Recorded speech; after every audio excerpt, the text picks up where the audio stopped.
Jason ചാവളപ്പിൽ ഒരു ഇരട്ട കൊലയാളിയാണ്.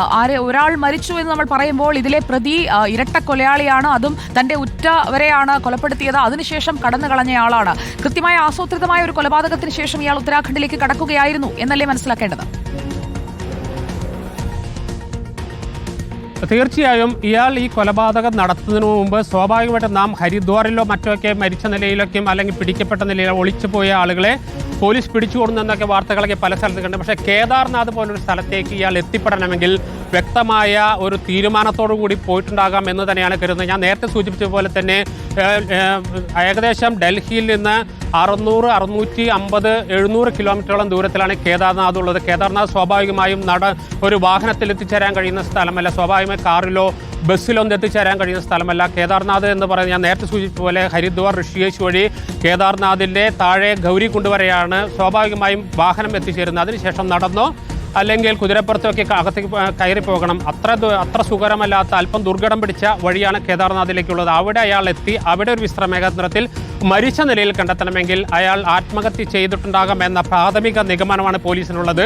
അല്ലെങ്കിൽ സ്വാഭാവികമായിട്ടും ആരോഗ്യ പ്രശ്നങ്ങളിലൂടെ ഒരു മരണം സംഭവിക്കും. പക്ഷേ ഈ വിഷയത്തിൽ അതിനുള്ള സാധ്യത വളരെ കുറവാണ്.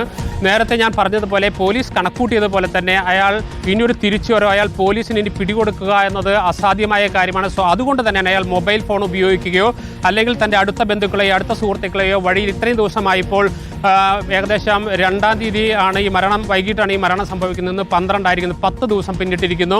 ഈ ദിവസത്തിനുള്ളിൽ ഏതെങ്കിലും ഒരു വ്യക്തി ഇയാളുമായി അടുത്ത് ബന്ധപ്പെടുന്ന ഏതെങ്കിലും ഒരു വ്യക്തിയെ ഇയാൾ ബന്ധപ്പെട്ടിട്ടില്ല.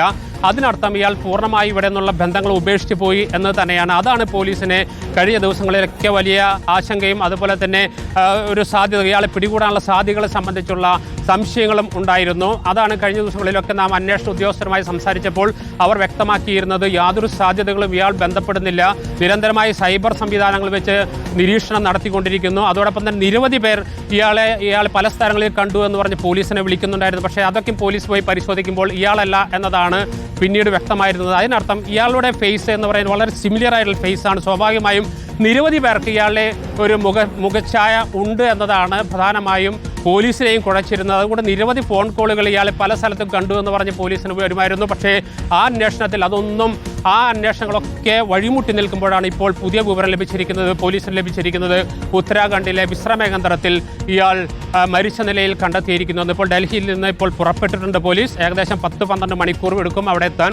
അതിനുശേഷം കൃത്യമായ ഒരു വെരിഫിക്കേഷൻ ശേഷമായിരിക്കും ഒഫീഷ്യലായിട്ടുള്ള ഒരു ഡിക്ലറേഷൻ ഇത് സംബന്ധിച്ചുണ്ടാവുക. സുജയ, ഓക്കെ, ഞാൻ ജെയ്സണിലേക്ക് തിരികെ എത്താം. നമുക്കൊപ്പം SS ശരൺ കൂടി കൊച്ചിയിൽ നിന്നുണ്ട്. SS ശരൺ, ഇപ്പോൾ ഒരു കൊലയാളിയുടെ മരണ വാർത്തയാണ്. ഇരട്ടക്കൊലക്കേസ് പ്രതി പ്രേംകുമാറിനെ കേദാർനാഥിലെ വിശ്രമ കേന്ദ്രത്തിൽ മരിച്ച നിലയിൽ കണ്ടെത്തിയിരിക്കുകയാണ്.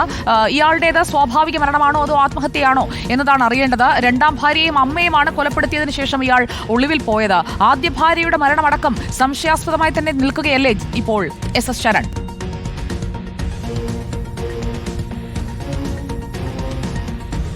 സുജിയ, തീർച്ചയായിട്ടും നേരത്തെ പ്രേംകുമാറിന്റെ ആദ്യ ഭാര്യ വിദ്യയുടെ കൊലപാതകം അത് ഏറെ പ്രമാദമായ കേസാണ്. 2019 രജിസ്റ്റർ ചെയ്ത കേസാണ്.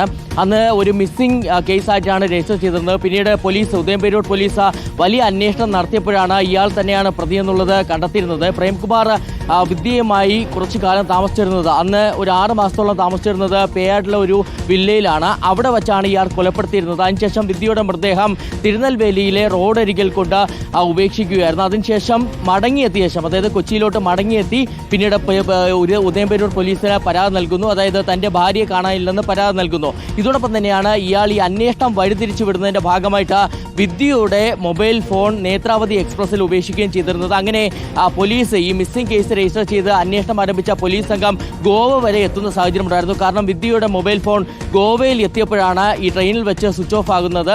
പിന്നീട് വിദ്യ അവിടെ ഇല്ല എന്ന് തിരിച്ചറിഞ്ഞോടുകൂടി പോലീസ് സംഘം മടങ്ങിയെത്തി ഇയാളുടെ ലൊക്കേഷൻ, അതായത് ഇയാളുടെ CDR വിവരങ്ങൾ എടുത്തുകൊണ്ട് അത് പരിശോധിക്കാൻ തീരുമാനിക്കുന്നു. അങ്ങനെ CDR കേന്ദ്രീകരിച്ച അന്വേഷണം നടത്തിയപ്പോഴാണ് ഇയാൾ ഇവിടെ നിന്ന് നേരെ പോയത് ചങ്ങനാശ്ശേരിയിലേക്കാണ്. ഇയാളുടെ വീട്ടിലേക്കാണ്. അതിനുശേഷം പിന്നീട് തിരുവനന്തപുരത്ത് എത്തി, പേയാടെത്തി, അവിടെ നിന്ന് പാഠശാല വഴി തിരുനെൽവേലിയിലേക്ക് പോയിരുന്നു എന്നുള്ളത്. എന്തായാലും ഇയാളെ കസ്റ്റഡിയിലെടുത്ത് ചോദ്യം ചെയ്ത അന്വേഷണ സംഘം പറയുന്നത് ഇയാൾ ഒരു സൈക്കോയാണ്, നേരത്തെ തന്നെ പെരുമാറുന്നു എന്നുള്ളതാണ്.